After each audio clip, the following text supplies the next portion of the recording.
My name is Sadie, and I am 28 years old, and I am a housewife.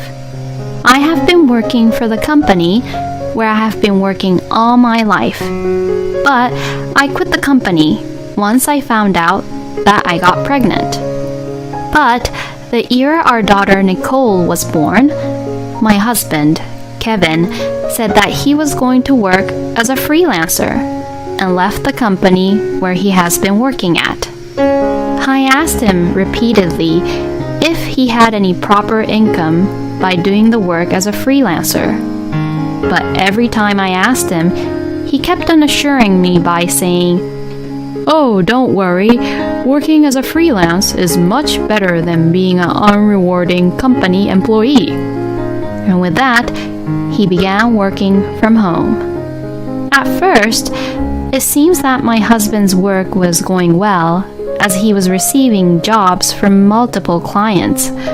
But gradually, the amount of work orders which he would receive got really unstable. I felt that it was mentally tough to have a child while depending everything on my husband's unstable income alone. So, when our daughter turned 2 years old, I asked the company I had left to allow me to return to work as at least a part-time worker so that I can work shorter hours. And since I began my part-time job at the company, we have managed to make a stable living as a family. So, while I was at work, my husband would be the one to take care of our daughter. I was a little worried because my husband is a bit of a sloppy person who would quit his job all of a sudden. But when our daughter started kindergarten, he suggested and insisted that he would drop her off and pick her up as well from the kindergarten.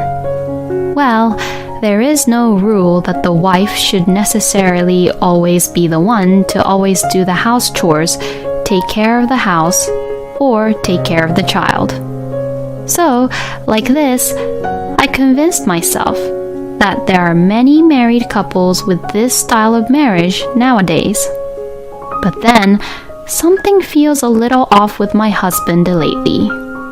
I don't really know the reason why, but I have a gut feeling that there is something strange going on with my husband. My husband is always clutching onto his phone very close to him and staring at the phone screen with a huge grin on his face. And he even takes his phone into the toilet, or takes his phone while he's taking a shower or taking a bath. And now recently, he has been going out more and more compared to before. There was this one incident where my husband even went out during the day while leaving our daughter behind. And when our daughter tried to pick up something which was on a shelf, she climbed up on the chair, fell down, and broke her arm. To what had happened, I said to my husband, "Why didn't you take care and look after Nicole properly? I can't believe that you would even go out and leave Nicole all by herself." And to this, my husband said, "What? I can't even have my own time to relax by myself? What are you talking about when you put all the responsibility of raising our daughter only on me?" And he got really angry at me. "You're such a pain in the ass. Women like you make me so pissed off." Kevin would say all these kind of things just to defend himself. And to me, everything he said was completely unbelievable. It feels like my husband has completely changed his mind to another woman and does not care about me or our daughter at all. I was so shocked and stunned at the situation that I felt as if there was a huge hole in my heart, which was being filled with anger and sadness. Since that incident, my husband has been staying out frequently, not even coming back home for the night without any hesitation. saying that he had to go out to collect data for his work. The last time Kevin came back home while he stayed overnight somewhere, which he won't even tell me where he stayed the night, he clearly had a hickey on his neck, and it was so visible that it felt like as if he was trying to show it off. Seeing this, I was completely sure about what Kevin has been doing. I don't need a guy like him, and I just really want to divorce him as soon as possible. If Kevin keeps on treating me like that, he probably thinks of me as just his ATM, where he can just get money off from. When I thought like that, I was just so frustrated and disappointed that Kevin had thought of me that way. I wanted to get away from him in a way that was advantageous to me, and that would make my life stable after our divorce. So, I tried to find out more about my husband and his affair. But he was very thorough about hiding what he has been doing and what he had done, and did not leave any kind of evidence back at home. The other day, while my husband was sleeping, I secretly took his finger and opened the fingerprint authentication on his phone and looked at his phone to check his messages. But to my surprise, the conversation with the woman who seemed to be having an affair with him was nowhere to be found, as he seems to delete the chat and the data every day before going to bed. What should I do? While I was being troubled with no chance to get proof of my husband's affair, at an unexpected moment, I finally learned the whole truth about his affair. One day, suddenly, in the middle of the night, my phone rang. And that call was from the police. I had asked the police what had happened, and after hearing the police's story, it seemed that my husband had been in a car accident. My husband had rented a car, and he was the one who had caused the car accident. And not only my husband, but also a woman who was a passenger in the car was seriously injured and taken to the hospital. And that woman, I'm sure, was whom Kevin was having an affair with. On the day Kevin had left, he said that he was on a business trip for an interview for his job.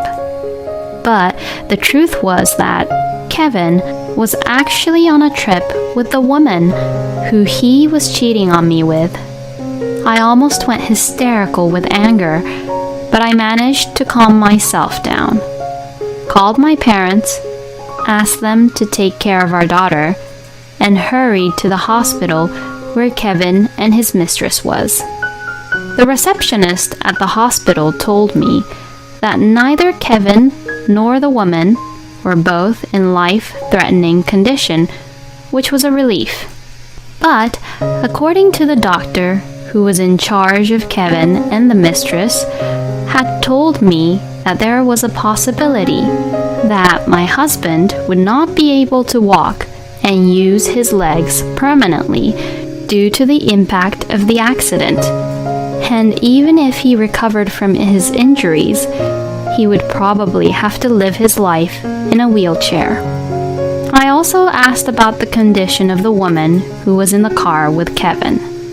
The doctor did not give me any details, but she said that the window of the car was broken and that a piece of the window glass had pierced her face, which left a huge scar on her face. The doctor also said that the woman had a neck injury from the impact of the collision, and that she was currently lying on the bed with her neck immobilized. I felt a little bit sorry for Kevin's mistress because she is a woman who now has a huge scar on her face.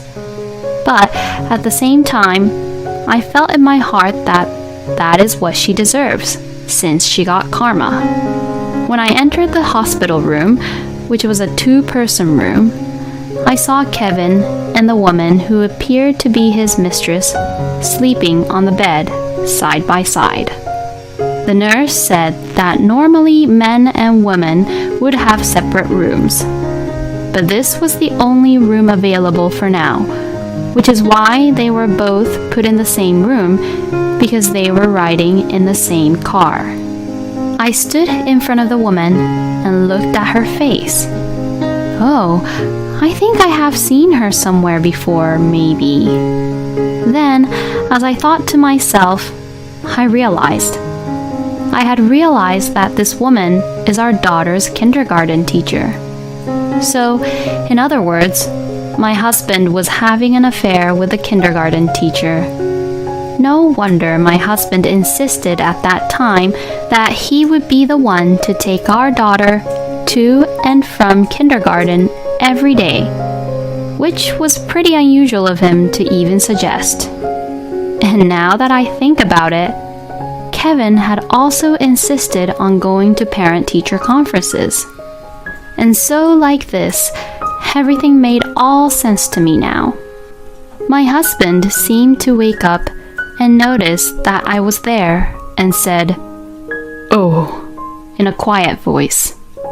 "I knew that you were cheating on me, but I didn't really realize that you were cheating on me with our daughter's kindergarten teacher." No. This is... Well, she is really beautiful and very nice, so I guess I couldn't really help it, you know? My husband looked really weak as he said this, which was unlike his usual attitude and tone, probably because the doctor had already informed him that he had to live his life in a wheelchair from now on. I can't keep on going on doing this with you anymore. Let's just get a divorce. Hey, no, wait a minute. I only just lost myself for a moment, you know? And I won't do this ever again. No, I'm sorry, but this is not acceptable. You'd say that you wouldn't do it again, but doing it even once is just completely unacceptable. No way. You heard everything from my doctor, didn't you? That I'm going to be in a wheelchair my whole life from now on. Yes, so? What do you mean, so? What the hell are you talking about?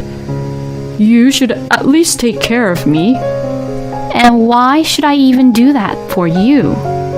Why should I, who got cheated on by you with another woman behind my back, have to take care of you? That's because I'm the one who's been providing for you and our daughter this whole time. Excuse me? It's because I began to do my part-time job, we're able to make ends meet and live decently like we have been all this time. Kevin, we can't depend on your income alone because it was too unstable. Have you even forgotten the times when you were only earning $1,000 or $500 a month? Well, that's... Anyway, I have definitely set my mind on getting a divorce from you. I'll even request for alimony from you. Oh, you must be crazy. You're just the worst human being ever. And who do you think is the worst human being? You were the one who left our daughter behind all alone by herself so that you could have an affair with that woman. The mistress, who was beside Kevin, was crying out in pain when she was first brought in, and since she was giving a very strong anesthetic, she's now sleeping deeply even when Kevin and I were arguing loudly. Anyways, let's just communicate through our lawyers about what and how we are going to proceed about this. With saying that, I left the hospital room. Well, I am definitely going to be busy from now on. First comes divorce, then I'll have to also request for alimony and the child support. I have to make sure I get everything on what I was entitled to. I also went back home to my parents' place and explained to my parents about what had happened. They were both very angry with what had happened and said, "I'll take care of our grandchild, and you can also come back here now, Sadie." And the next day, I went to the kindergarten to turn in all the documents for my daughter Nicole, as she will no longer go to that kindergarten anymore. When I got there was a bit of a commotion in the kindergarten because that teacher, who was Kevin's mistress, had not arrived yet. No one would know that she was in the hospital and even sleeping in the same room as my husband. I looked at the commotion as I finished handing in the necessary documents and finished the paperwork, and I was just about to leave the kindergarten. Then, that was when Tammy, a mother to a really good friend of Nicole, came up and began talking to me. "Oh, how rare of you to be here. Your husband is the one who comes here all the time." So, I explained that my husband had been in a car accident. Then to that, Tammy said, "Oh, really? Well, I'll go visit Kevin at the hospital the next time with my husband." Using this as a great opportunity, I told her that the person who was also in the same car with Kevin was also being hospitalized in the same room. And I also told Tammy to go visit them as soon as possible, as I knew that they would be happy to see her. And so, it seems like Tammy had visited Kevin and his mistress that Saturday. At that time, Kevin and his mistress were still in the same room, which is why soon after Tammy visited the hospital, I got a call from her right away. I acted like I was crying over the phone and told Tammy that my husband was actually having an affair with the kindergarten teacher. You know, Kevin had even lied to me about going on a business trip, but actually, he had gone on a road trip together with that kindergarten teacher behind my back. And even the other day, Kevin had left our daughter Nicole at home all alone so that Kevin and that teacher could meet up with each other. So that's why I decided to get a divorce with Kevin, move back home to my parents, and move my daughter to a different kindergarten. Since Tammy has a strong sense of justice, she was outraged about what had happened and said, "That's totally unacceptable." And after that, it seems like the story quickly became known throughout the whole kindergarten. So as a result, the teacher, who was Kevin's mistress, had to quit the kindergarten. And that teacher is now suing Kevin for causing the accident, which left her face scarred for life. Then, Kevin called me once saying, Please help me. But, of course, I ignored him by saying, "That's none of my business anymore." I also told Kevin that the only thing I would talk to him about is the divorce and alimony and child support, and hung up the phone on him. For a while after that, Kevin was reluctant to divorce me, but his lawyer finally persuaded him into it, and he finally signed the divorce papers. After that, I took what I could get for the alimony and child support, and Kevin also agreed to the promise where he would never see my daughter at all in the future. My lawyer told me that Kevin had been whining and crying the whole time, begging my lawyer to tell me that Kevin would never do this again and that he wanted me back as his wife. If Kevin needed me like that, then he should have taken care of me properly from the beginning, and not do anything stupid and disgusting like cheating on me with another woman behind my back. I apologized to my lawyer saying, "I am truly sorry for the trouble I have caused you." Anywho, I received $30,000 from my ex-husband and $20,000 from Kevin's mistress as alimony. As for Kevin's mistress, it seems that she was very confident about how she looked, and because of that, She had no confidence anymore because of that huge, hideous scar which is now on her face, and she's no longer able to go outside that freely compared to before. Now, it seems like Kevin's mistress is back at her own parents' house, and she supposedly shut herself into her room most of the time. And as for my ex-husband, since he was hospitalized and was unable to work for a while, most of his clients are gone, and now he does not have any jobs as a freelancer anymore. Actually, it seems like Kevin was forced to pay a penalty fee because he was unable to work on some of the projects due to the accident and missed the deadline for the contract. And currently, my ex-husband is penniless and is now living at home in a wheelchair with his parents taking care of him. Being in such a situation like that and being a man who got divorced because of his own affair and what he had done, it is probably very difficult for Kevin now to be in a new relationship. This is what Kevin and his mistress deserves for what they did. And on the other hand, I was able to work with shortened hours to full-time, and then back to being a full-time employee again a year later in the company I have always been working at. And now I make enough money to even support my daughter all on my own. I will continue to work hard while watching my wonderful daughter grow up. Thank you for watching until the end. Please subscribe to our channel. We hope to see you in our next video.